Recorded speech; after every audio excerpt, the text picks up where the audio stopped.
começando o episódio 30 do Quebrando as Linhas, podcast oficial da Entre Linhas Gestão Esportiva. Eu sou Cláudio Henrique e estou aqui mais uma vez acompanhando meu parceiro Gabriel Bonafina para aprender e debater sobre um tema importantíssimo no nosso mercado. E hoje foi dia de cair na água. É isso, Gabriel. Chega mais. Isso aí, Claudio, isso aí. Mais um baita episódio no ar. Dessa vez a gente caiu na água, saiu um pouquinho do futebol e conversamos com o Alê Serrato, que é diretor de responsabilidade social da Confederação Brasileira de Desportos Aquáticos. Então foi um papo muito legal, deu para a gente entender mais sobre o atual panorama das modalidades olímpicas de modo geral, mas obviamente com enfoque nas modalidades aquáticas, né, que eles têm mais que ele tem mais propriedade. Então foi um papo muito legal. A gente viu quais oportunidades tem nesse mercado, quais as dificuldades também, né, que se enfrentam. Foi um papo muito bacana. E antes de irmos para o episódio, né, eu queria lembrar aqui, Quebrando as Linhas é o podcast oficial da Entre Linhas Gestão Esportiva. Então, se você ainda não nos segue, segue lá, por favor, dá aquela moral, @Somos Entre Linhas no Instagram e Facebook, @Entre Linhas GE no Twitter e Medium, e no YouTube e LinkedIn você encontra a gente só procurando Entre Linhas Gestão Esportiva, que acha a gente lá facinho, facinho. Então, é isso, não é não, Cláudio? Isso aí, Gabriel. E também é bom lembrar, né? Reforçar aqui do nosso grupo no WhatsApp, o Entre Linhas Gestão e Marketing, onde a gente debate sobre o tema marketing e gestão esportiva. A gente está criando uma comunidade massinha, então a gente está criando um network legal. A gente divulga materiais de estudos, mercado e também divulgamos a nossa planilha no Drive, onde a gente divulga vagas semanalmente, diariamente, a gente vai limitando e também compartilhando lá com o pessoal. Mas ambos vocês podem acessar no link da nossa bio ou nos enviando um ADM para que a gente possa ajudar a acessar e fazer parte desse Entre Linhas Verso. É isso. Vamos embora, Gabriel, para o episódio que tá muito bom. Vamos embora. Toca a vinheta, editor. Ale Serrato, seja muito bem-vindo ao Quebrando das Linhas de número 30. É um prazer imenso ter profissionais do nosso mercado participando aqui com a gente, sempre trocando ideias, sempre trazendo muita coisa bacana sobre o que o esporte tem produzido. E ainda é mais instigante quando a gente fala de esportes além do futebol, né? Já que a gente às vezes fala muito sobre futebol, mas aí é muito importante, muito interessante a gente trazer outros esportes que são tão importantes e são tão vitoriosos para o nosso país. Então, seja muito bem-vindo. Olá, Cláudio. Olá, Gabriel. Para mim é um prazer estar conversando com vocês aí do podcast Quebrando as Linhas. Com certeza, né? A gente que trabalha aí com os esportes aquáticos, é um esporte, são nós, dentro da nossa confederação hoje, né? Confederação Brasileira de Desportos Aquáticos, nós temos 5 esportes, né, olímpicos. Então, sempre é um prazer estar conversando com vocês, ainda mais representando aí a CBDA, nesses 5 esportes olímpicos, né? Que não são todas as pessoas que sabem, né? Mas a Confederação Brasileira de Esportes Aquáticos hoje é responsável pela natação, pelo polo aquático, águas abertas, nado artístico e saltos ornamentais, né? Então, para a gente sempre é um prazer estar conversando sobre o esporte olímpico e ainda mais falando sobre os esportes aquáticos. Com certeza, Ale, com certeza. Novamente, né? Muito obrigado aqui por tua participação. Vai ser um episódio bem bacana para a gente aprender, tirar dúvidas e, quem sabe, também tirar dúvidas do nosso público e apresentar um pouco mais das ideias de vocês. Acho que vai ser um papo bem legal para a gente entender um pouquinho mais sobre a gestão dos desportos aquáticos aqui no nosso país. Mas antes da gente mergulhar nesse mundo, né? Eu queria que tu contasse um pouquinho pra gente da tua trajetória, né? Por onde tu passou, por onde tu começou, como tu veio parar nos esportes, se tu já começou tua trajetória profissional nos esportes ou se tu foi migrando, enfim. Conta aí um pouquinho pra gente, por favor, por onde tu passou até chegar hoje em dia na CBDA. Claro, claro que sim, é um prazer, né? Bom, a minha formação acadêmica, eu sou formado em jornalismo aqui em São Paulo, né?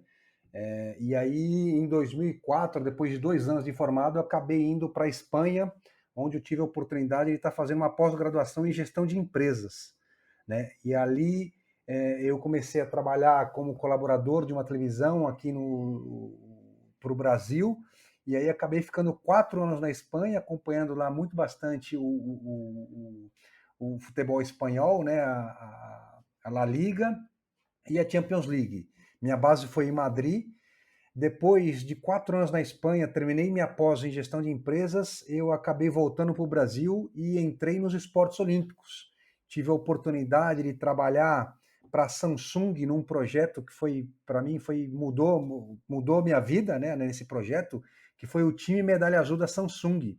A Samsung, no ano anterior, em 2007, ela lançou o primeiro ano do troféu do medalha azul, do time medalha azul, né, patrocinando alguns atletas olímpicos.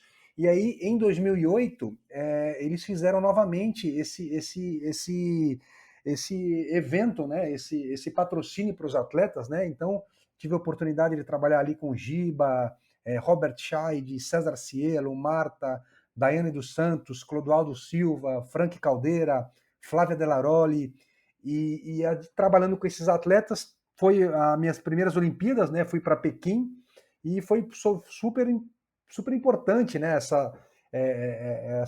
Esse patrocínio para esses atletas, porque, poxa, o Giba foi medalha de prata, a Marta ficou em quarto lugar, a Daiane dos Santos ficou em quinto, o Clodoaldo ganhou várias medalhas, o Frank Caldeira foi bem na maratona, e aí o Robert Scheid, prata, e o César Cielo ganhou o ouro e o bronze, né? A partir daí, eu fiquei o ano inteiro trabalhando para a Samsung, nesse time medalha azul, trabalhando com os principais eventos da Samsung, né? Então, teve ali troféu Maria Lenk, teve campeonato mundial de golfe, no campeonato brasileiro de golfe, teve o campeonato mundial de videogames aqui em Brasil, patrocinado pela Samsung. A Samsung tinha dois carros na Stock Car em 2008, tinha a corrida de rua Samsung 10K também, pela Corporate São Paulo Classic, e aí culminou mesmo o evento principal do ano, foi realmente ter ido em loco lá para Pequim e ter participado das primeiras Olimpíadas. A crise de 2008, no finalzinho de 2008, pegou um pouco a Samsung, ela acabou não renovando com os atletas, e eu acabei me mudando para a Inglaterra, né? Então, eu fui para a Inglaterra em janeiro de 2009 e comecei a trabalhar para o esporte interativo. Lá no esporte interativo, tive a oportunidade de ir para cobrir a Champions League novamente, cobrir a Premier League, a ATP Finals de Londres. O Brasil, naquele ano, teve muitos amistosos em Londres, e eu tive a oportunidade de cobrir todos esses amistosos pelo esporte interativo. E no ano seguinte, 2010, acabei indo para a Copa do Mundo, né, da FIFA, da África do Sul. Acabei indo pelo esporte interativo também. E aí foi a primeira cobertura de Copa do Mundo, né? Apesar de ter ido em 2006 para a Alemanha, eu acabei trabalhando full time mesmo na Copa do Mundo da África do Sul em 2010. Pelo esporte interativo, ainda continuei na Inglaterra, cobrindo esses eventos. Tive a oportunidade de ir para os Estados Unidos, também trabalhando um pouco lá com MLS, com WPS, com o futebol americano, com o NFL, mas o que eu mais fazia lá mesmo era o campeonato profissional da MLS. Depois dos Estados Unidos, eu acabei voltando para o Brasil e assumi os esportes olímpicos do esporte interativo. E aí, em 2011, nós fomos para a Pan-Americana de Guadalajara e terminou nas Olimpíadas de Londres em 2012. Eu volto para o Brasil e aí tive passagens pela Portuguesa, no marketing e na comunicação da Portuguesa, depois no marketing e na comunicação do Desportivo Brasil. Depois de sair do Desportivo Brasil, voltei a trabalhar com o César Cielo na ONG do César Cielo, né, como gestor de projetos do Instituto César Cielo.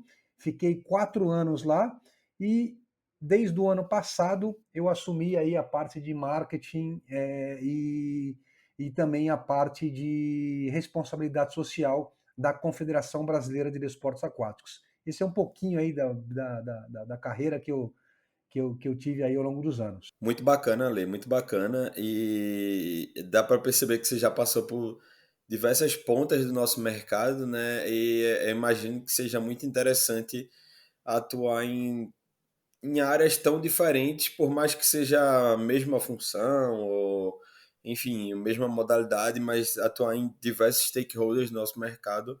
Eu imagino que isso te agregou bastante ao longo dos anos. E é sempre muito legal entrevistar pessoas que têm uma carreira extensa, com diversas experiências no mercado, porque a gente sabe que esses profissionais já passaram por muita coisa e já vivenciaram muita coisa e principalmente muita coisa diferente, né? Que é o mais legal, assim. Já vivenciou na a ponta, digamos assim, de quem está em uma marca, de quem está em uma mídia, de quem está em um clube, uma confederação. Então, é muito legal que você acaba até entendendo as dores de cada um dentro desse processo, né, Ale? Mas eu queria saber, na verdade, qual é o atual panorama, né, e os principais desafios de gestão e de comunicação dos desportos aquáticos atualmente, né, assim, tanto junto a empresas quanto a atrair interesse do público, qual é esse panorama? Não, bacana. Realmente essa diversidade de projetos que eu tive ao longo da minha carreira fez com que eu entendesse, mas é como eu sempre falo, eu continuo estudando, continuo me inteirando, gosto de estar me atualizando e a gente nunca para de aprender, né? E desde que eu assumi aí essa parte dentro da Confederação Brasileira de Desportos Aquáticos, a gente tem algumas dificuldades, né? Acho que a primeira dificuldade, que eu nem gosto de falar muito, mas eu tenho que tocar no assunto, é realmente a terra devastada que a CBDA ficou aí ao longo dos anos, né? Nós tínhamos uma fartura dos Correios, né? Que era uma verba muito grande mesmo. Eu falo para você que chegou aí a 60 milhões de reais por ano que os Correios pagava, dava como patrocínio para a Confederação. E desde o ano passado, quando eu entrei lá, a gente acabou, eu entrei já com nenhum patrocínio, né, com receita zero. Para não falar que a receita era zero, nós tínhamos aí 5,2 milhões da Lei Agnello Piva. É uma lei que foi criada aí para beneficiar as confederações, né? Então, parte dos recursos das loterias vai para o Comitê Olímpico do Brasil e o Comitê Olímpico do Brasil repassa essa parte da verba para as confederações, né? Então, um grande desafio nosso foi reestruturar a Confederação Brasileira, né, apagar essa imagem de más prestação de contas. Eu hoje mesmo tive uma reunião em Brasília, nós estamos aí com 6 projetos sendo processados pelo Ministério da Cidadania por más prestações de contas de 5, 10, de 6 anos atrás, né? Então, isso realmente é algo muito negativo, mas a gente sabia desses problemas. Outra dificuldade que a gente enfrenta, diferentemente do que a gente tem no futebol, que a gente tem 2, 3 jogos por semana, praticamente, se você for ver Campeonato Brasileiro, Paulista, Mineiro, estaduais, né? Você tem jogos semanalmente, o futebol não para. O vôlei é a mesma coisa, sempre tem o vôlei na televisão, seja Superliga, seja seleção brasileira, vôlei de praia, você tem sempre na televisão. O basquete você tem sempre na televisão. Eu falo da natação e do atletismo, são 2 esportes que têm muitas diferenças em relação a esses outros. Por quê? Porque você tem um período de treino muito longo. Então, praticamente, a natação, você tem 2, no máximo 3 campeonatos por ano. Então, você treina lá um ciclo, hoje, dura de 3 a 5 meses, você treina e vai para o campeonato. Depois você tem um outro campeonato, você vai treinar para aquele outro campeonato e assim por diante. O atletismo é a mesma coisa. Então, quando que eu bato nas empresas para vender, ou até mesmo para ver, né? Eles, mas e aí, vocês têm transmissão? Olha, o Sport TV transmite nossos principais campeonatos, mas são 2, no máximo 3 campeonatos por ano. né? Então, esse é um grande desafio, fazer com que a marca acredite no esporte, porque realmente a gente tem resultados, mas eles deixam até de aportar por esse motivo, né? Porque você não está toda hora na televisão, você não vê toda hora natação. Essa semana que a gente está tendo aí no Campeonato Mundial de Esportes Aquáticos, está passando no Sport TV, nós tivemos em abril o Troféu Brasil, com transmissão do Sport TV também, e vamos ter agora em setembro também o Campeonato José Finkel, também com transmissão. Mas tirando esses 3 campeonatos, a gente não tem muita visibilidade para o público, né? Então, um dos nossos diferenciais é a comunidade aquática, que é muito grande, né? Hoje a natação aí é o terceiro esporte mais praticado pelo brasileiro, né? Então, se você for ver, o grande desafio é esse, é explicar para as marcas que nós somos um esporte muito praticado, mas a gente tem esse pequeno, entre aspas, esse pequeno problema de não ter um campeonato de grande porte aí todo fim de semana, como tem o futebol, o vôlei e o basquete. É interessante mais você trazer esse ponto de vista, né? Até antes de comentar mais sobre isso, é legal que tu falou do torneio, desculpa, Finkel? José Finkel, José isso. Finkel, pronto. Isso, Legal que Campeonato vai ser Brasileiro aqui em Absoluto. Recife, né? Como tu já mencionou nos bastidores, vai ser muito legal. Fica aqui nosso convite para o público todo estar acompanhando também. A gente pretende estar lá, né? Como é aqui na nossa terra, fica mais fácil. Então, só queria fazer esse comentário. Mas foi muito legal tu trazer isso, porque casa muito bem com a pergunta que eu tinha aqui, que é para saber qual o papel da mídia, né, dentro da estratégia de vocês, porque, como você já mencionou, não tem um campeonato todo final de semana, né? O produto é muito legal, é muito robusto, mas em questão de calendário ele tem um gap, digamos assim, tem essa dificuldade. Então eu queria saber como é que é esse relacionamento com a mídia, né? Tanto grandes veículos da imprensa de TV, mas também portais, jornais, enfim.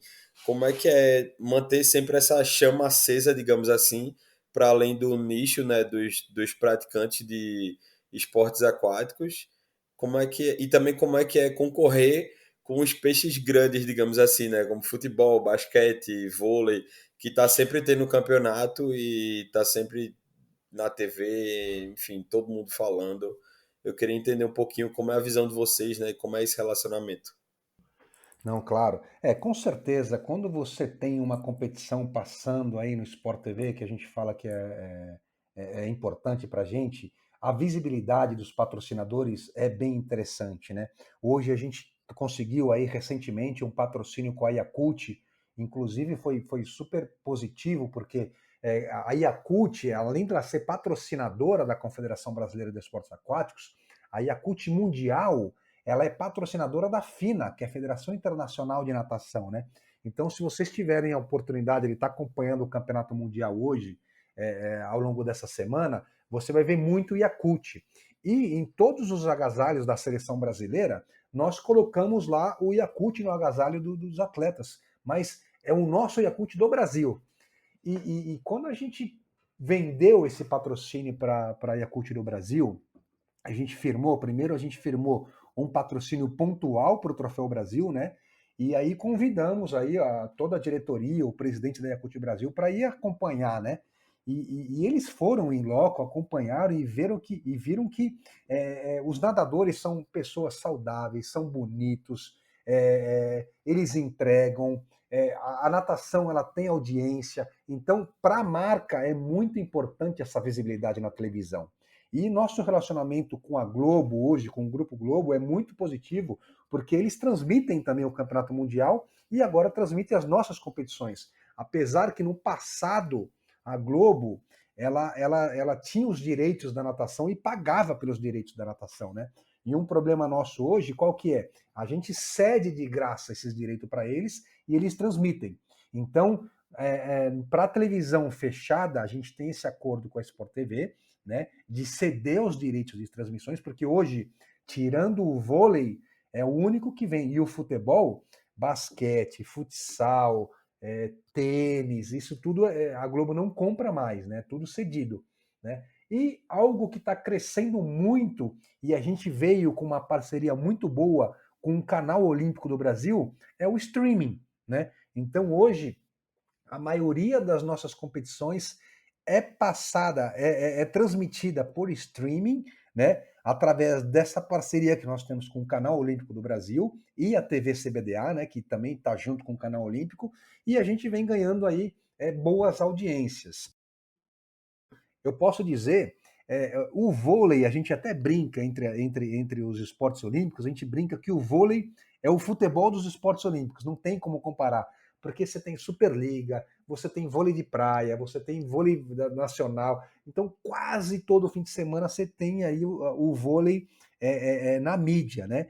E o próprio patrocínio do Banco do Brasil, né? Se você for ver, é um patrocínio aberto, esses valores foram passados, são 62 milhões por ano que o Banco do Brasil paga para a Confederação Brasileira de Vôlei. Então, o vôlei realmente está muito bem estruturado, tem visibilidade, tem dinheiro, e aí é um dos principais esportes do Brasil nas Olimpíadas. Apesar que em Tóquio não ter tido um desempenho tão bem, mas ontem mesmo, esse final de semana aí, teve campeonato mundial. O feminino acabou sendo campeão, a dupla feminina foi campeã mundial, e a dupla masculina perdeu na final e ficou com a medalha de prata, né? Mas, voltando a falar da Confederação Brasileira de Esportes Aquáticos, a gente tem essa possibilidade de estar passando também a maioria das competições por streaming, e isso vem ganhando muita notoriedade e ganhando espaço também para a visibilidade e para o público que tem aí uma possibilidade de estar acompanhando os campeonatos. Interessante. Essa era a pergunta que eu tinha aqui. Era justamente falar sobre essas plataformas de streaming, as plataformas próprias, né? A gente vê esse movimento por parte do esporte, né? Que é meio que segmentar o seu público e trazer a informação, trazer o conteúdo direto ao ponto, né? Trazer direto para a sua comunidade, porque aí eu acredito que se fortalece os laços, fortalece a comunidade e a gente vai tendo, vamos dizer assim, colhendo outros frutos, né, que são importantes, como por exemplo a chegada da Yakult como um patrocinador e a colheita de outros possíveis patrocinadores para outras ações.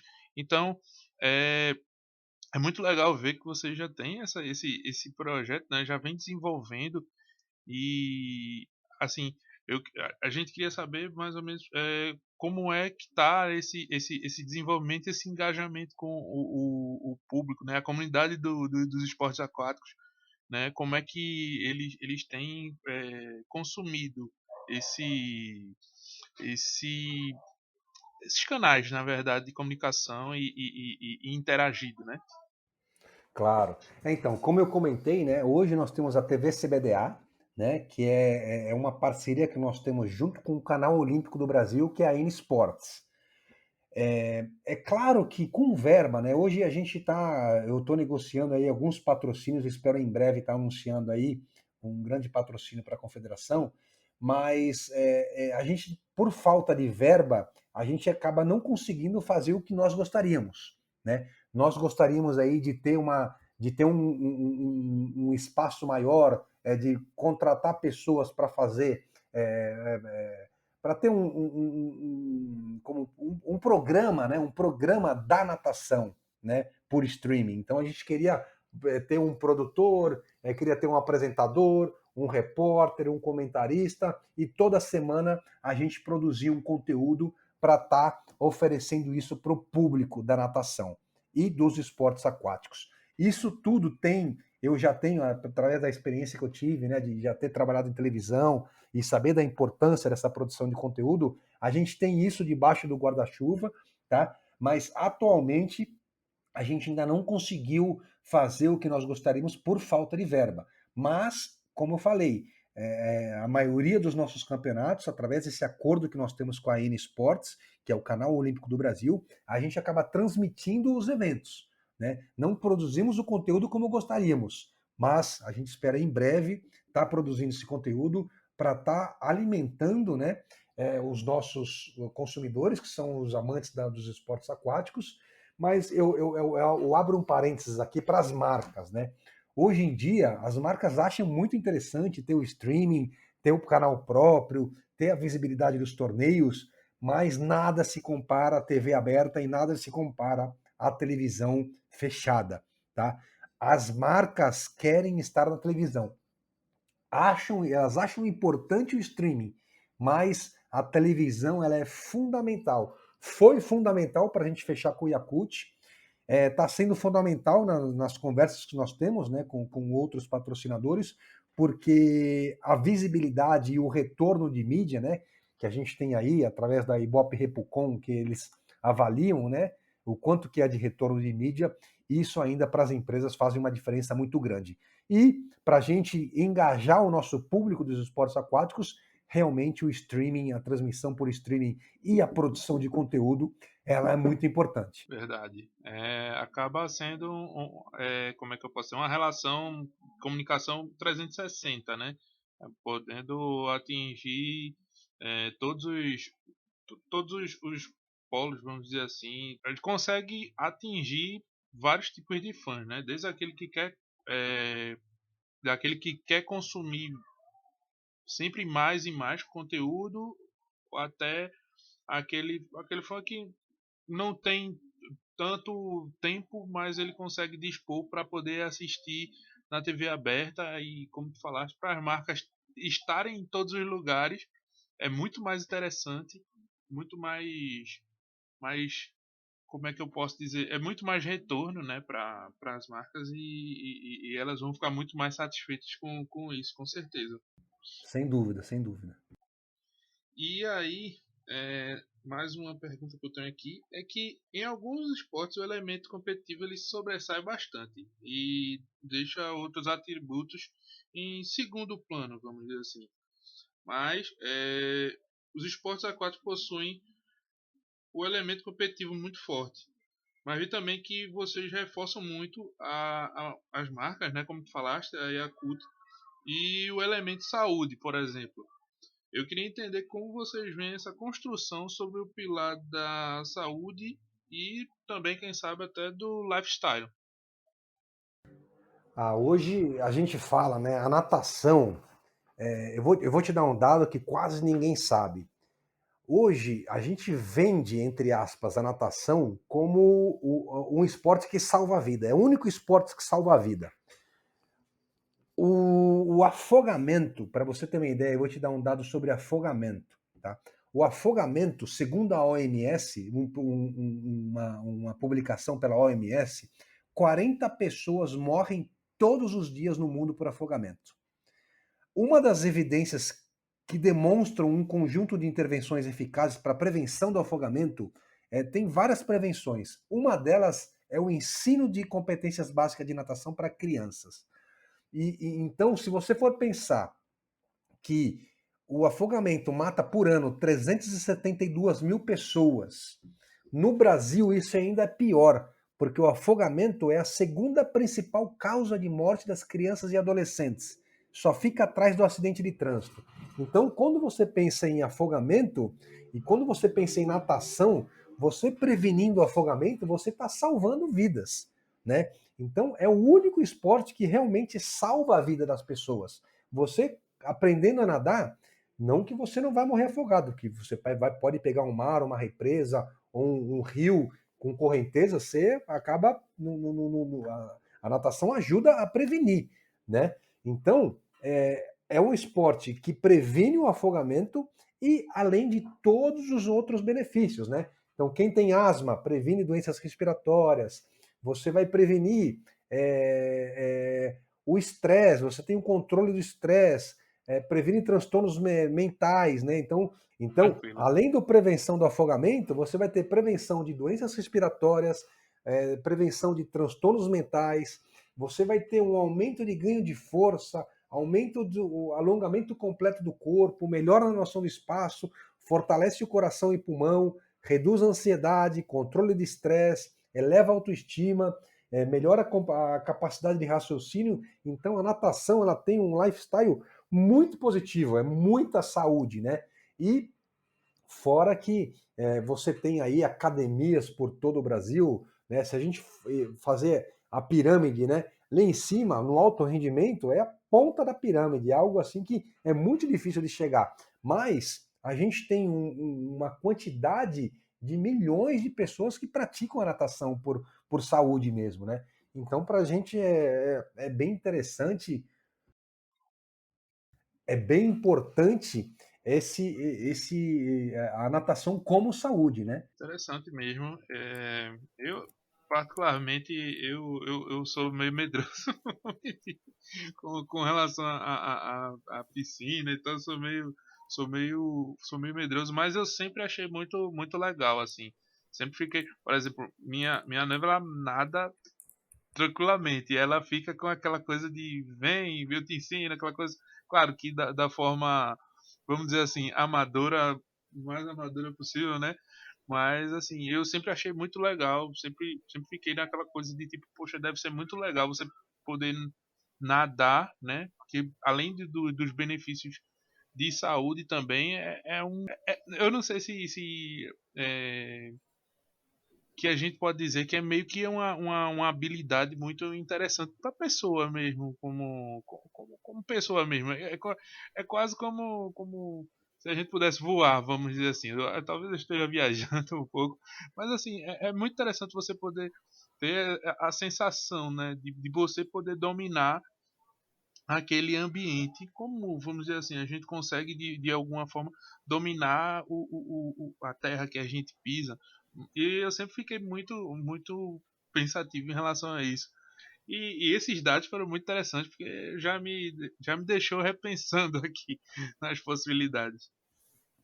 Não, não, sem dúvida, né? É um esporte muito completo mesmo, né? Então, para a idade de criança, para mim é o melhor esporte, o mais recomendado, porque vai trabalhar aí praticamente todo o corpo, todos os músculos, todos os ossos e vai desenvolver muito bem aí toda essa parte da motora também das crianças. Com certeza, com certeza. Eu não sou tão medroso assim não, Cláudio, mas também faz muito tempo que eu não nado. Mas, enfim, vamos lá. Pegando o gancho disso que a gente conversou, que você já trouxe muito bem, Ale, eu queria entender, né, quais são os outros ativos que vocês exploram enquanto CBDA, enquanto competições, na transmissão, né? A gente já falou muito de elementos, entre aspas, subjetivos, mas eu queria ir para uma parte mais menos subjetiva, né? Um pouco mais objetiva, no sentido de a gente sabe que os atletas estão usando normalmente, vou dizer poucas roupas, no sentido de são roupas próprias para aquilo, mas não tem tanto espaço para expor uma marca, por exemplo, né? Então, quais são os outros ativos que vocês costumam explorar, né? E até em questão de experiência do fã com a marca patrocinadora, por exemplo, como é que vocês pensam as ativações? Eu queria entender como é que é a cabeça da CBDA para essas questões. Claro. Olha, nós somos uma confederação que é a entidade esportiva brasileira que regula e representa o Brasil nas 5 modalidades esportivas aquáticas, né? Como eu falei, natação, águas abertas, nado artístico, polo aquático e saltos ornamentais. Então, nós somos responsáveis pela seleção brasileira. Quando você trata de seleção brasileira, a exposição da marca para a seleção brasileira ela é bem limitada, né? Vamos começar pelos Jogos Olímpicos. Pelos Jogos Olímpicos, quando você nada pela seleção brasileira, você não pode usar nenhuma marca a não ser a marca do Comitê Olímpico do Brasil. Nem o próprio Comitê Olímpico do Brasil pode mostrar suas marcas, a não ser a marca do agasalho lá, que hoje é da PIC, no pódio. Quando a gente fala na competição das Olimpíadas, o atleta, ele hoje pode usar, ele pode mostrar uma marca, que seria a marca do material esportivo, né? Então hoje a gente tem aí Speedo, que é a nossa patrocinadora, você tem Arena, você tem TYR, você tem Mizuno, você tem Adidas, né? Então você pode usar no calção ou no traje das meninas, você pode usar uma marca pequena, colocar a marca dessa empresa que é do material esportivo, tanto no traje quanto no caso do homem, que é bermuda, e no caso da mulher, que é o macacãozinho, né? E na touca também você pode estar colocando na frente da touca a marca do patrocinador do material esportivo. Isso nos Jogos Olímpicos. Você pode usar uma marca só. Quando você vai para Campeonato Mundial, que é o que está acontecendo hoje, a FINA ela tem um acordo com a multinacional Yakult e na touca dos atletas, de um lado da touca, você é obrigado, isso é uma cláusula de contrato, você é obrigado a nadar com a marca da Yakult na touca. Tá? Do outro lado da touca, você vai poder colocar a bandeira do país, embaixo as 3 iniciais do país e embaixo o nome do atleta. Isso tudo tem uma medida, você recebe um media guide de manual de marca, como que usar, tudo certinho. Isso na touca. No traje de competição é a mesma coisa das Olimpíadas. Você vai poder estar usando a marca do seu patrocinador, que vai aparecer muito pequeno na bermuda dos meninos e muito pequeno no macacãozinho das mulheres. Na touca, a mesma coisa. De um lado, Yakult, do outro, Brasil, a bandeira e o nome. E na frente da touca, a mesma marca do maiô ou do macacãozinho ou da bermuda, né? Que é, no caso, essas que eu já comentei com vocês. Quando é seleção brasileira, a FINA permite nos campeonatos mundiais 40 centímetros quadrados de uma marca na camiseta de pódio ou no agasalho de pódio. Então, você pode estar usando, de um lado, o símbolo da CBDA, do outro lado, o símbolo, a marca, a logomarca do material esportivo, no caso da CBDA Speedo, e embaixo do Speedo, a gente colocou o Yakult, que é o nosso patrocinador.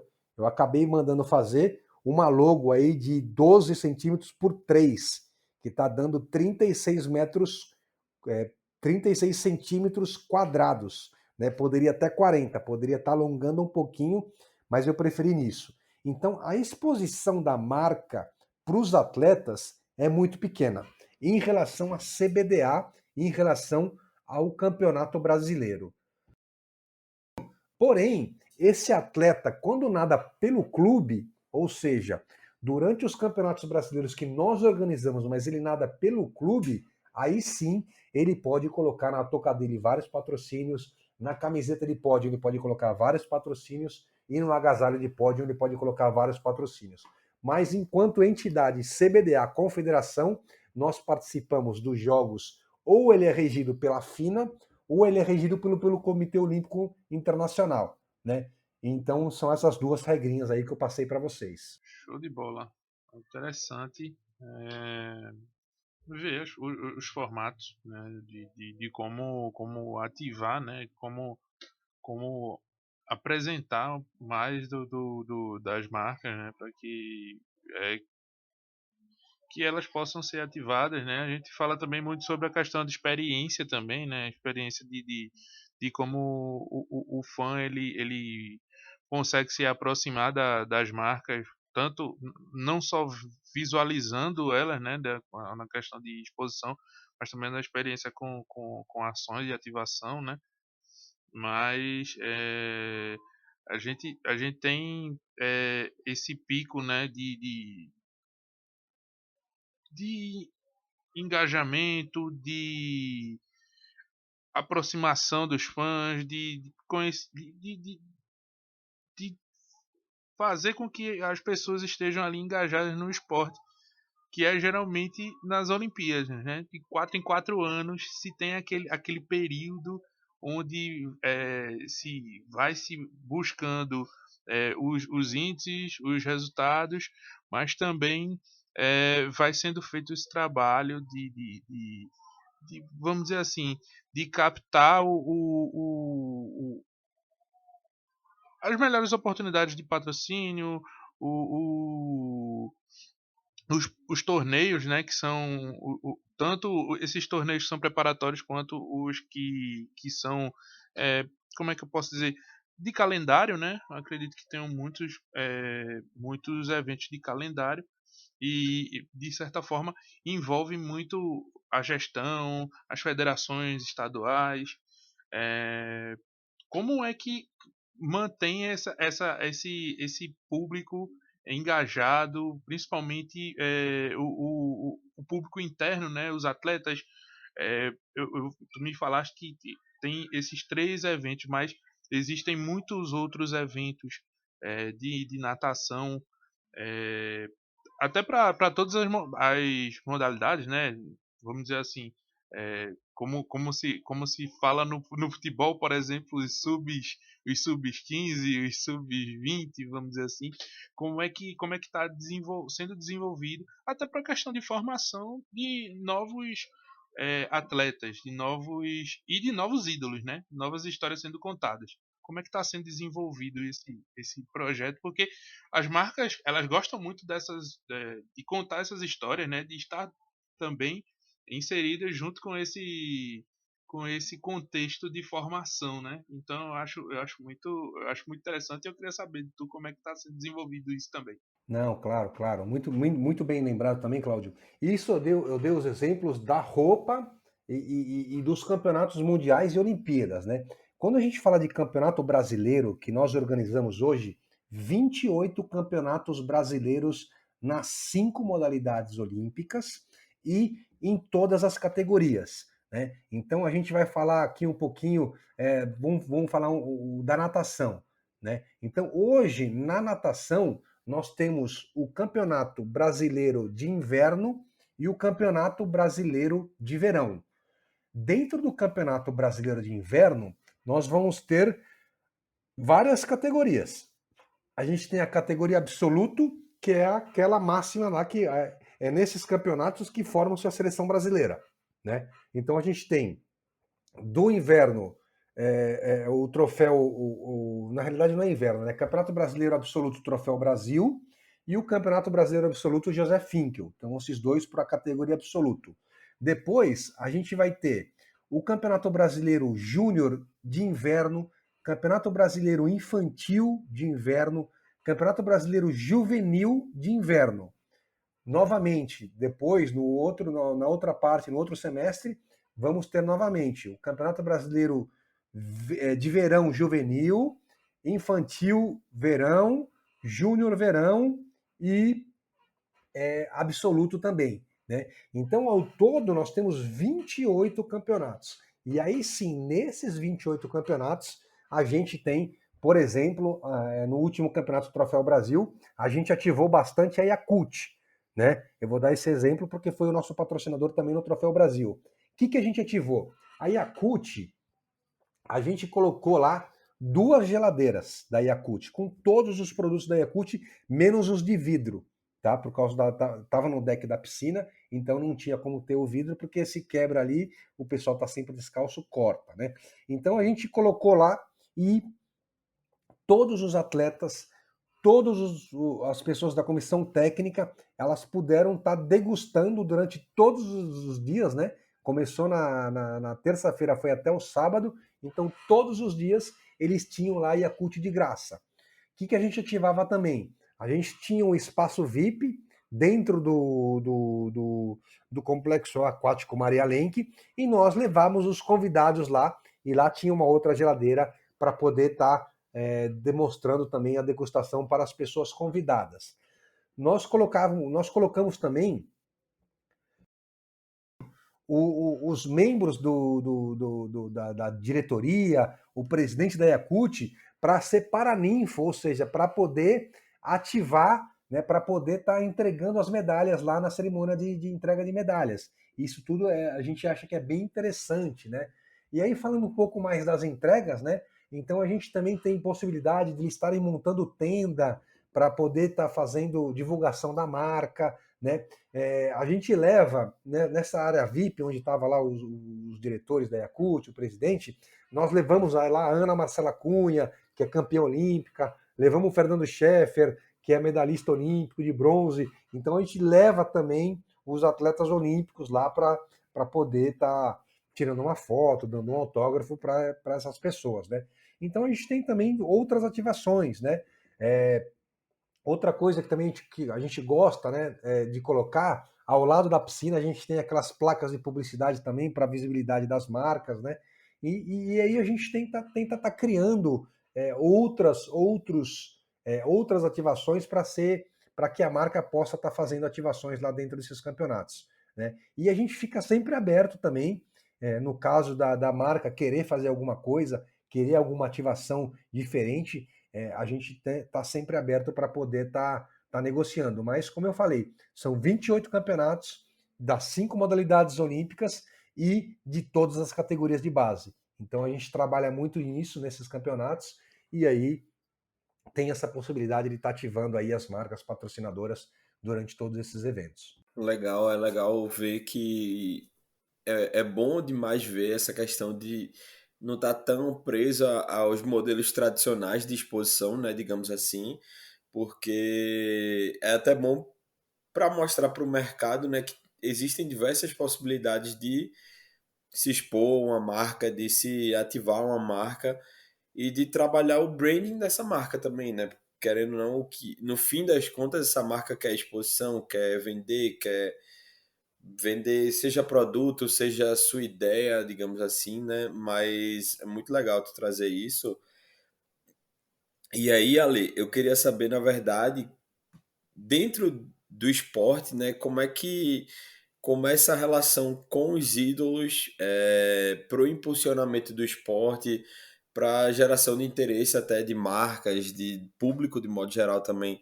A gente sabe que aqui no país, né, aqui no Brasil, a gente tem muito essa questão do ídolo, da representação desportiva com alguma figura midiática que está sempre ali na Globo, nos programas, enfim. Como é que é para a CBDA isso, né? Nutrir um ídolo, ver um potencial de ídolo já, não sei, numa categoria infantil, seja por desempenho, seja por personalidade, como é que vocês gerenciam isso e veem isso, né? Não, ótima pergunta. Ainda aproveitando esse lance da marca e do ídolo, eu vou falar para você como que os nossos atletas eles abraçam a CBDA, né? Eu vou dar o exemplo do Bruno Fratos, né? O Bruno Fratos é um brasileiro que está aí no topo do mundo há mais de uma década. Ele está ganhando medalha em campeonatos mundiais há muitos anos. Ele acabou de ganhar a medalha de bronze nas Olimpíadas de Tóquio. E quando a gente fechou com o Yakult, para você ter uma ideia, ele já com a touca que ele ia nadar, porque como ele é obrigado a nadar com a touca da Yakult, quando a gente fechou o patrocínio com a Yakult, divulgamos isso para o público, no mesmo dia ele gravou da casa dele, na beira da piscina, ele segurando a touca, a touca dele, aí de um lado Bruno Fratos, aí ele virava do outro Yakult. Bruno Fratos, Yakult. Isso meio que viralizou, assim, porque, pô, saiu, todo mundo compartilhou esse vídeo dele. Então, pra gente é muito importante ter esse apoio, né? Então, o Bruno Fratos, pô, pegamos um produto que ele é top de mercado. Se você for ver como é importante, como o Yakult é vendido no mundo, é uma marca que não tem rejeição por ninguém. Todo mundo adora Yakult. E ter o Bruno Fratos colocando isso é sensacional. E eu vou além. No Troféu Brasil, que nós tivemos em abril, uma das atletas mais importantes da seleção brasileira é a Jennifer Conceição, né?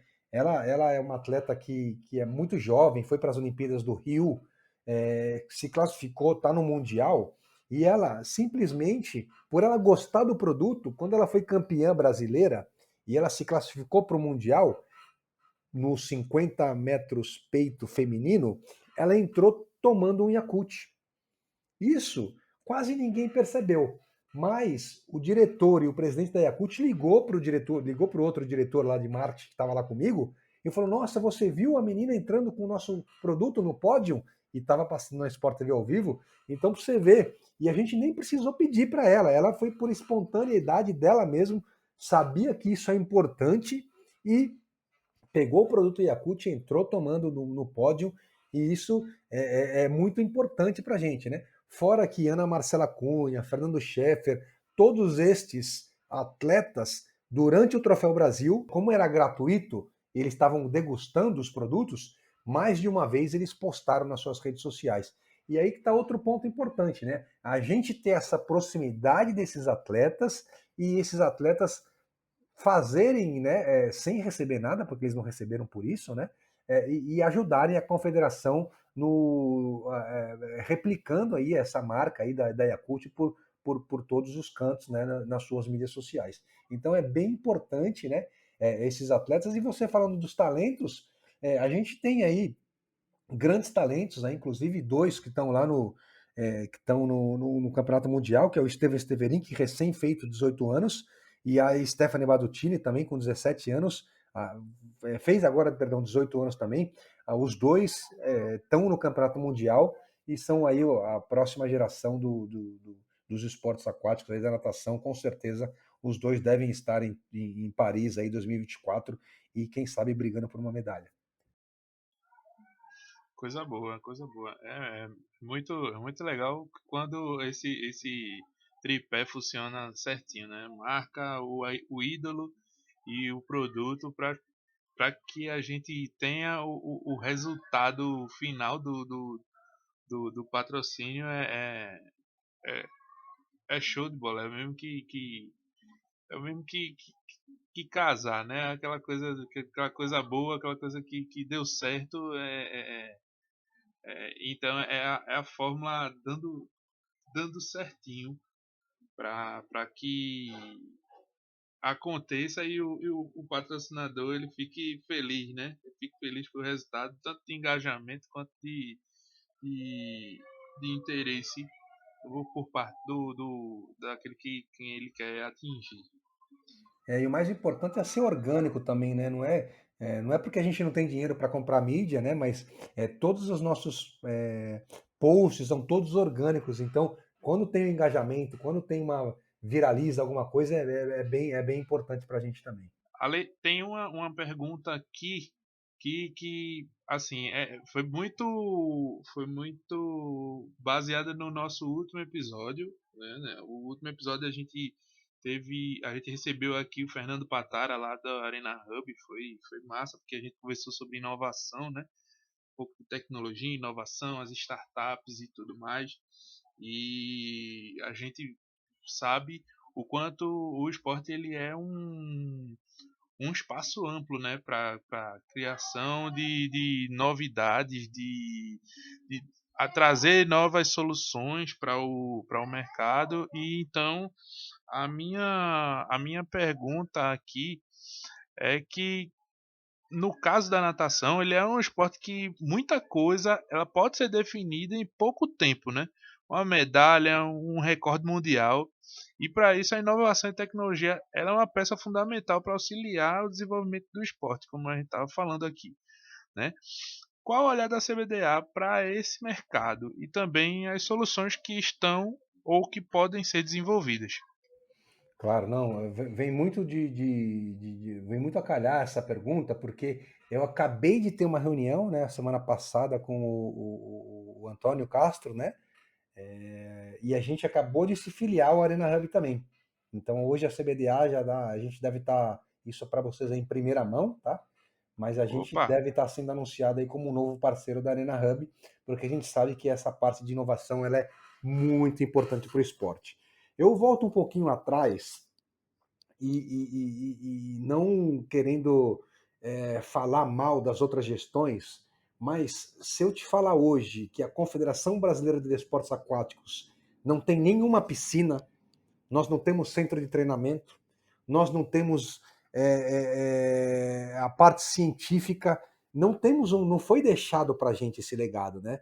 Então, algo que eu estou querendo fazer muito, e a gente só está esperando mesmo fechar esse primeiro patrocínio, é a gente construir um centro de treinamento de última geração. Hoje a CBDA precisa de tecnologia, ela precisa de inovação, ela tem que ter um local de competição coberto. Nós não temos hoje uma piscina a nível mundial coberta no país. A gente tem hoje o Complexo Aquático Maria Lenk, que é o melhor que nós temos no país, porém ele é céu aberto, né?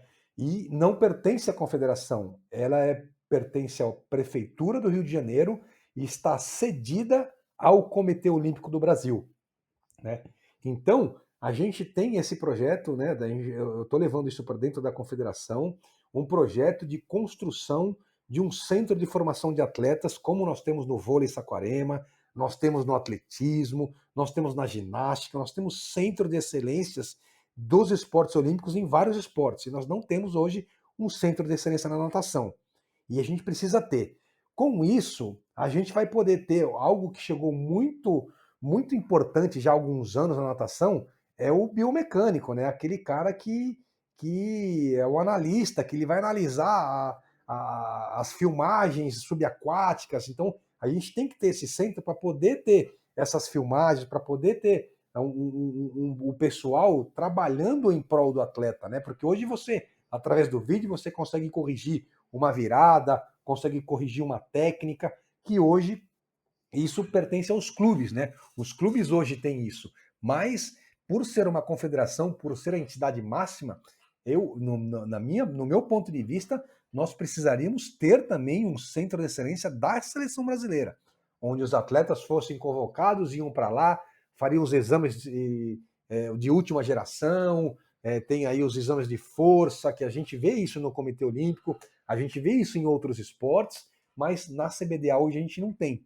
né? Mas como eu falei, nós precisamos de patrocínio para que isso aconteça, nós precisamos que o governo ajude a gente. Então, eu tô tendo várias reuniões com o pessoal de Brasília, Marcelo Magalhães, secretário especial de esportes, o André, que é o secretário adjunto.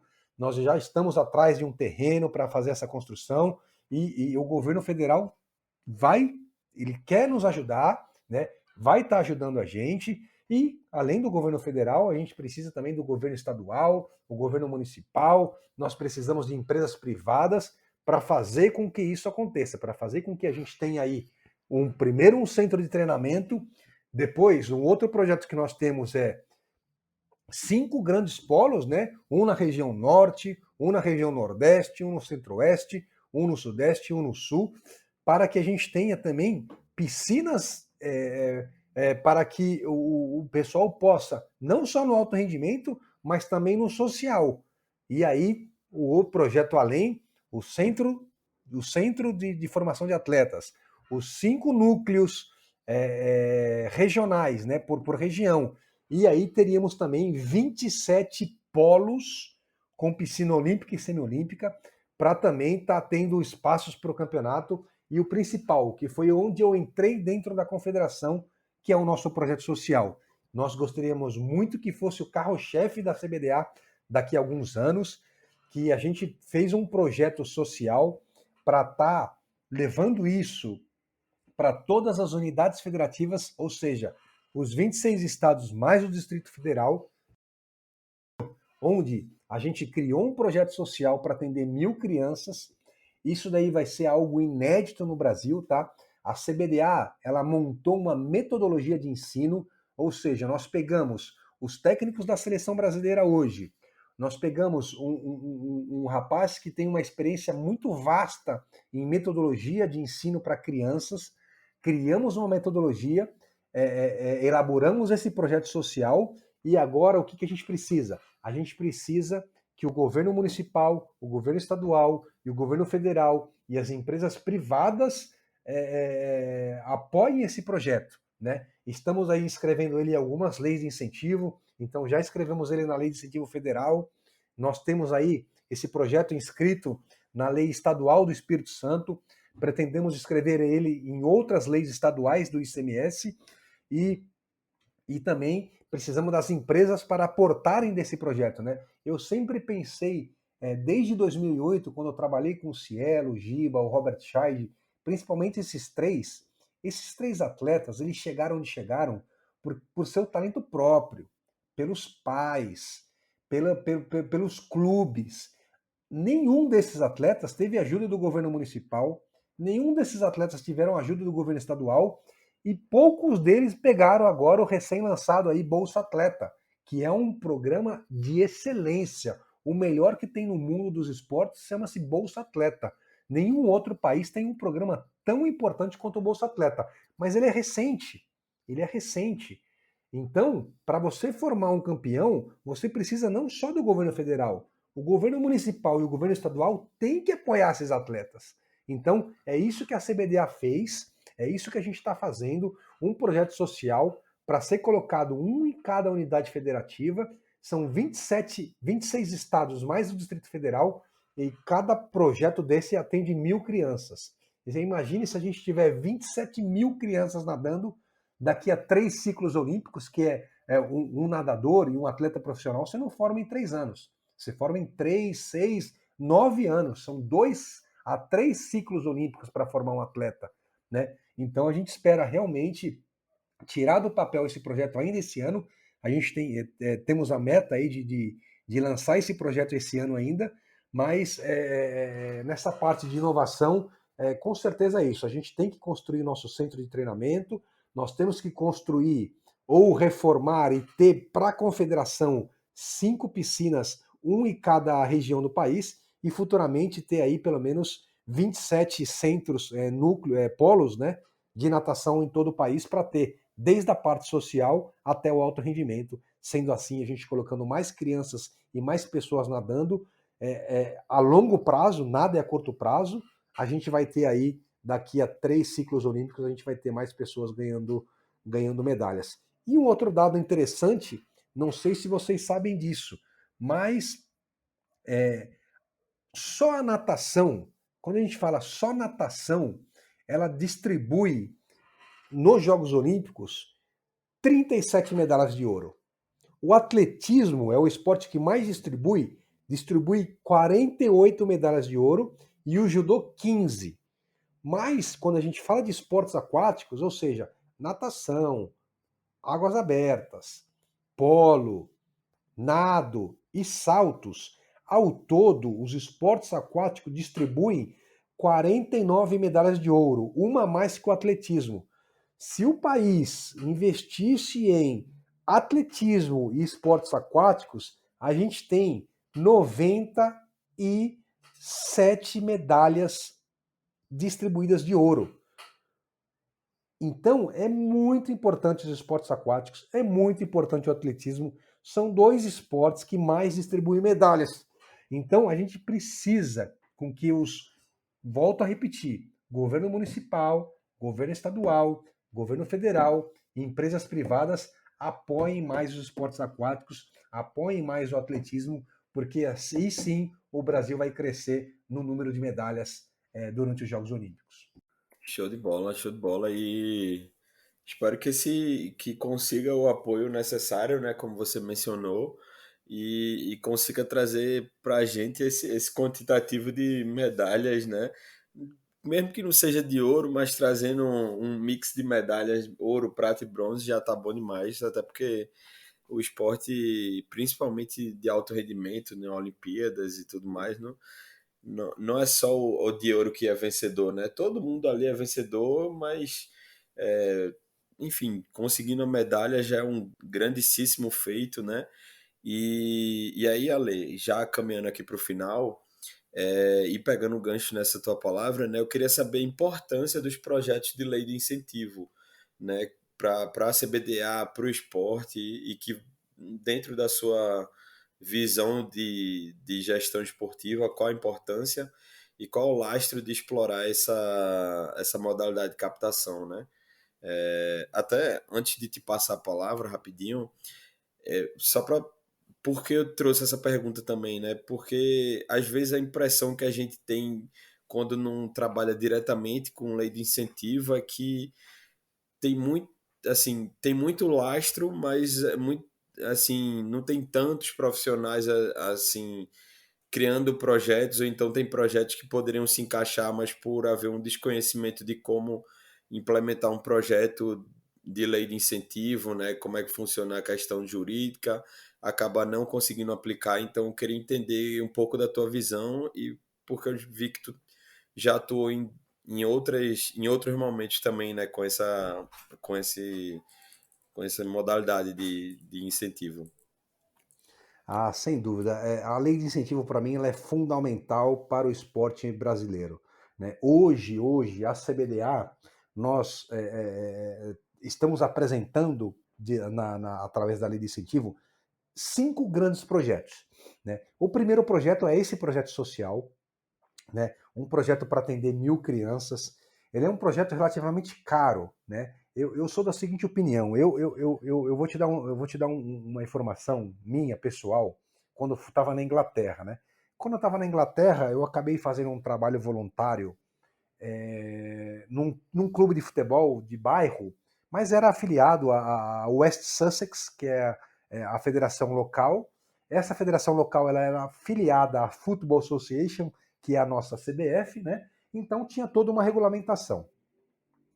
Para eu poder ser o auxiliar técnico dessa equipe sub-11 de bairro, o clube me qualificou com dois cursos de formação de técnico profissional da UEFA, Então, para eu poder ser o auxiliar técnico, fiz o Level 1 da UEFA e fiz o Level 2 da UEFA. Não sei se você sabe, mas depois do Level 1 e Level 2, você tem o UEFA C, o UEFA B, o UEFA A e o UEFA Pro, que é para Mourinho, Ancelotti, esses caras aí, né? Mas com o Level 2, você já consegue treinar a equipe profissional.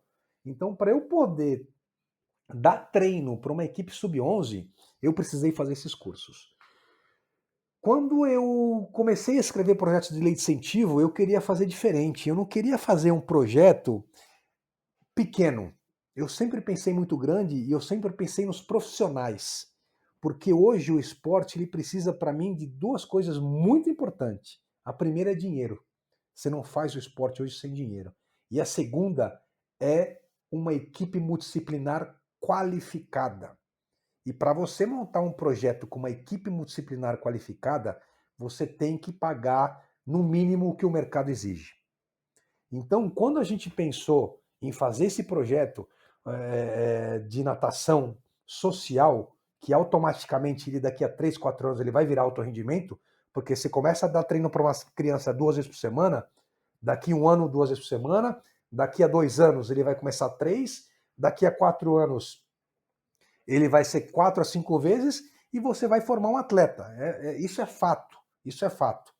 Então, quando nós da CBDA pensamos nesse processo social, a gente colocou todo mundo. A gente colocou técnico, a gente colocou professor, a gente colocou assistente, salva-vidas, psicólogo, assistente social, coordenadora pedagógica, tudo que envolve a base da criança a gente colocou. O projeto ficou em 2 milhões. É caro, mas se você for pensar que a gente atende 1.000 crianças, você pega 2 milhões, você divide por 1.000, você está falando aí em 2 mil reais por ano por criança. Se você divide 2 mil reais por ano por criança e põe isso por mês, não chega a 180, chega a 180 e poucos reais por mês. Hoje eu pago para minha filha 380 na academia de natação. Então, é muito barato. E essa criança vai ter 31 profissionais trabalhando para ela, vai ter camiseta, vai ter bermuda, vai ter maiô, vai ter sunga, vai ter óculos, vai ter touca, vai ter tudo o que ela precisa. Então, quando a gente pensa hoje na lei de incentivo, nós montamos um projeto top, um projeto que vai ter toda a equipe multidisciplinar, a criança não vai precisar de mais nada. Então, é muito importante. Não só esse projeto social, a gente tem outros 4 projetos. Quando nós chegamos à CBDA hoje, algo muito importante para as competições são as placas e os equipamentos de cronometragem. A CBDA hoje não tem o de top de linha. Não tem um equipamento bom hoje. É antigo, é de 10 anos atrás. Então, outro projeto social, outro projeto que a gente está escrevendo na lei de incentivo é justamente a compra de material de cronometragem. Esse vai estar em torno de 800 mil reais, esse projeto. A gente quer comprar um para a CBDA e depois a gente precisa comprar 5 para um para cada região e futuramente toda a federação tem que ter o seu equipamento de ponta, porque é nesse equipamento de cronometragem que você vai ter o sucesso do campeonato. Se você não tiver um equipamento de ponta que não te dê problema, você pode ter problema durante o campeonato. Então, esse é o segundo projeto. O primeiro projeto é o projeto social, o segundo projeto é justamente esse. É um projeto de lei de incentivo para compra de material de cronometragem. Outro projeto importante é um campeonato brasileiro de categoria de base. Um campeonato brasileiro de categoria de base, um bom campeonato, a gente vai gastar em torno de 600 a 800 mil reais. Depende se você quer colocar também mais coisas, né? Você quer colocar, por exemplo, buffet, você quer colocar uma coisa mais vamos, glamurosa, você vai gastar 800. Se você quer um campeonato mais simples, você gasta 600 mil e faz um excelente campeonato brasileiro. Também estamos escrevendo esse campeonato. E outro projeto que a gente tem também é o quê? É reforma de piscina. Quando eu comecei na CBDA ano passado, eu comecei a visitar cidades. Você não tem ideia da quantidade de piscinas abandonadas que tem pelo Brasil inteiro. Então, a gente pegou uma piscina de 25 metros padrão, contratamos uma empresa de engenharia, essa empresa de engenharia fez um orçamento de quanto custaria para reformar essa piscina. Depois, pegamos uma outra empresa especializada em piscina e também orçamos para saber quanto que custa, porque para você reformar uma piscina, você precisa de 3 empresas. Uma empresa de engenharia, para poder quebrar os azulejos, deixá-la pronta, tirar os encanamentos velhos, fazer toda essa parte. Depois você precisa de uma empresa especializada em piscina, que ela vai colocar a manta, ela vai colocar os filtros, vai colocar os aquecedores, vai colocar as bombas. E por fim, você precisa de uma terceira empresa, que é aquela que vai te vender o bloco de partida, ela vai te vender a bandeirinha, ela vai te vender as raias, ela vai vender a cadeira do socorrista. Então são essas 3 empresas. E um projeto de reforma de uma piscina semiolímpica está mais ou menos em torno aí de R$ 1,5 milhão de reais, tá? E, para finalizar, o último projeto que a gente vai escrever, que é o quinto, é um projeto de construção de uma piscina de competição. Essa piscina, hoje, a gente tem 2 empresas no mundo que fazem piscina de excelência. A gente tem a Mirta Pools, que é uma marca italiana, e a gente tem a Fluidra, que é uma marca espanhola. Então a gente já tem os orçamentos dessas 2 empresas, então a gente quer aí também tá fazendo essa construção da piscina. São esses 5 projetos que a gente tem na lei de incentivo. Esperamos aprovar os 5 esse ano, esperamos captar aí pelo menos um deles esse ano. Show de bola. Interessante é que quem prestou atenção em tudo deu para entender que você pode trazer o projeto de lei de incentivo para qualquer atividade, vamos dizer assim, mas que tenha esse benefício para o esporte, né? Desde uma manutenção de um equipamento esportivo até a realização é, de um evento esportivo, de uma competição.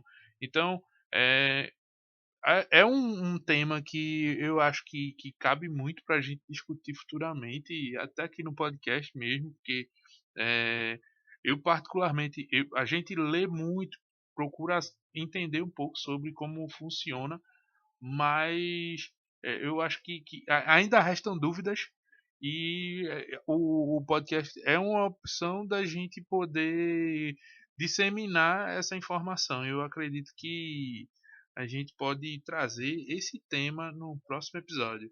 Não, Gabriel? Anota aí que eu acho que dá bom. Com certeza, com certeza. Vamos embora. É um tema muito bom para a gente trazer aqui. Massa. Não, legal. Ale, nosso episódio está chegando pertinho do fim, mas eu já queria deixar aqui meu agradecimento para você. Foi muito legal você trazer esse panorama do esporte aquático aqui no Brasil. De antemão, a gente já deseja muito sucesso, que o esporte ele só se engrandeça e traga mais conquistas, mais medalhas para o Brasil e que, enfim, seja muito sucesso aí nos teus projetos e que depois tu venha aqui para trazer as novidades que a gente sempre gosta de ouvir, como é que tá o desenvolvimento do esporte no Brasil. Para finalizar aqui, eu gostaria de pedir duas coisas, né? A primeira é para tu possa dizer para a gente, né, para os nossos ouvintes, onde eles podem te encontrar na internet, redes sociais. Claro, se tiver uma rede social onde tu é mais ativo, onde tu publica mais conteúdo, informação, enfim, e poder, claro, acompanhar teu trabalho. E a segunda é dar uma dica para a gente, uma indicação de curso, de livro, série, conteúdo, evento, filme. Então, fica à vontade. E mais uma vez, muito obrigado. Cláudio, eu que agradeço a oportunidade de estar conversando com vocês do Entre Linhas, agradeço ao Gabriel também. Eu não sou muito ativo nas redes sociais. Eu deixaria aqui para vocês o site da CBDA. O site da CBDA é atualizado pelo nosso campeoníssimo João Paulo, ele é um assessor de imprensa que toma conta da comunicação da CBDA e está em loco lá no Campeonato Mundial, então toda hora tem novidades e notícias dos 5 esportes aquáticos. Então, entra lá, www.cbda.org.br. Então, se você quer ficar ligado em todas as notícias da natação, dos esportes aquáticos, você pode clicar aí no site da CBDA. E para você que quer saber mais informações também, uma dica de livro muito importante é você conhecer um pouco da história da natação brasileira. O nosso CEO e vice-presidente da CBDA, Renato Cordani, lançou um livro que ele é muito interessante, porque ele conta exatamente a história da natação brasileira. O livro chama-se 80 anos de história da natação brasileira. Então, se você ir lá no Google, digita lá, Renato Cordani, 80 anos de história da natação brasileira. É um livro muito completo para você aprender o beabá de todas as medalhas dos campeonatos mundiais e das Olimpíadas sobre a natação brasileira. E uma dica bem interessante de vídeo, eu assisti a semana passada na Amazon, tem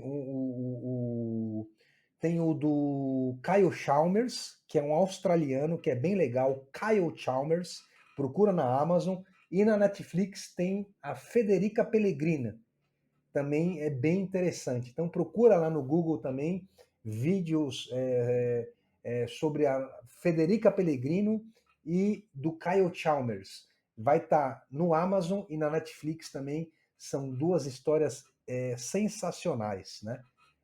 Então eu deixo com vocês aí essas dicas aí para vocês estarem acompanhando e sabendo um pouquinho mais da história dos esportes aquáticos do Brasil e do mundo. Show de bola, Lei, show de bola. Então, com essas indicações, a gente vai encerrando por aqui, né? Queria novamente te agradecer por dedicar teu tempo aqui para ensinar um pouquinho para a gente, para o nosso público e para trocar essa ideia aqui com a gente. E também a gente espera te encontrar, né, em setembro no torneio aqui em Recife. Acho que vai ser muito bacana, vai ser uma oportunidade muito legal.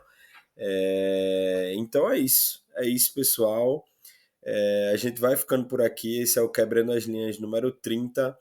Eu agradeço ao Alê novamente por trazer todo esse conteúdo aqui pra gente no nosso podcast, e também a você ouvinte que ficou até aqui ouvindo com a gente, anotando, aprendendo. Então foi um baita episódio e a gente espera te encontrar no próximo episódio. O Quebrando as Linhas vai ficando por aqui. Um grande abraço a todo mundo. Tchau, tchau. Este podcast foi editado e gravado pela Entre Linhas Gestão Esportiva.